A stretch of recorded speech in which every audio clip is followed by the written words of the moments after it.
Hello, I'm Joel A. Erickson, and this is Brandon Marcello. It is St. Patrick's Day. Brandon does not own a calendar.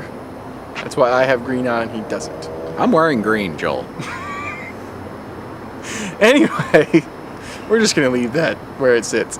Anyway, we had our second open viewing portion of practice today for Auburn, and kind of got a little bit more chance to see the defensive coaches in action. Specifically, Travaris Robinson, Lance Thompson. Yeah, they weren't wearing green either. And Lance Thompson was working quite a bit with the defensive line today, which isn't too surprising. You figured he'd be helping out Rodney Garner quite a bit as they try to work on the pass rush a little bit.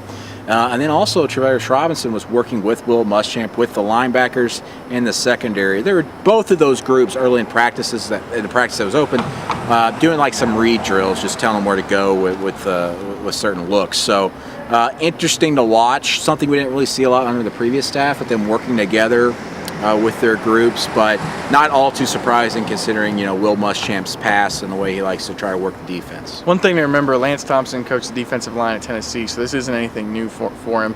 And really coaching the outside linebackers at Alabama, there's some stuff that translates there, because the outside linebacker in a 3-4 is a primary pass rusher, just like the defensive line. The thing I noticed about Travaris, he's an active dude. He was sweating by the time we walked on the field. It was. He's in a crouch. He's showing, he's not just telling guys where to go. He's physically showing them.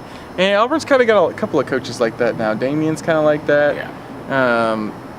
They got a couple guys who kind of move. But a lot of energy from Travaris. He's everywhere. And even when they were stretching, he was like ping ponging from one spot to the other, talking to 4 players at once. It was a little bit more energy than I've seen from a assistant coach in a while. Well, other than J.B. Grimes and Rodney Garner, who are still loud.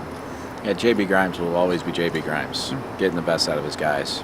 And maybe just some newsy things out of the practice. Jason Smith working more at receiver, still doing quarterback. He didn't wear a non-contact jersey. The biggest thing I think that was said about all that is just Gus Malzahn saying, we've got to get him on the field. So they're trying to find a role for him. The injured players, nothing really new there. Jordan Diamond continues to work off the side.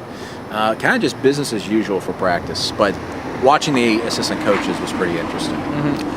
Tim Irvin, the early enrollee, has got a big ball on his left hand. Usually got a good shot of it. But usually when that stuff happens, they kind of let the guy play through it. Yep. That's why they put the ball in their hand. And he's a defensive back. He can still do his stuff. He's got to watch. I'm kind of saving some stuff on him for when we go into the spring break hole next week.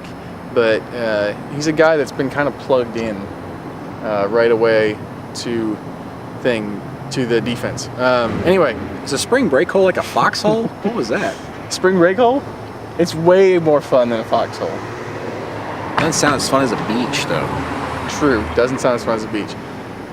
Before spring break, though, hopefully some of you are watching this on Wednesday because you had lots of fun for St. Paddy's Day. I am not Irish, but I have always loved St. Paddy's Day because the Irish produced U2 and Guinness.